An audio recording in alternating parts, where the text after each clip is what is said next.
ఇదిగో బాబు, 2 గుడ్ల ఆమ్లెట్ అంటే ఎలా పడితే అలా కాదు, నేను చెప్తాను అలానే చెయ్యాలి. ఇప్పుడు ఒక టమాటా తీసుకో. ఓయ్, ముందే చెప్తున్నాను, సగం టమాటాను మాత్రమే వేయాలి.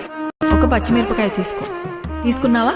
దాన్ని నిలువుగా కాకుండా గుండ్రంగా కట్ చేయి, కానీ చిన్నగా. ఇప్పుడు ఒక ఉల్లిపాయ తీసుకొని సన్నగా తరుగు. అయిపోయిందా? ఇప్పుడు ఇవన్నీ తీసుకొని ఒక గిన్నెలో వేయి. వేసావా? ఇప్పుడు 2 గుడ్లు కొట్టు.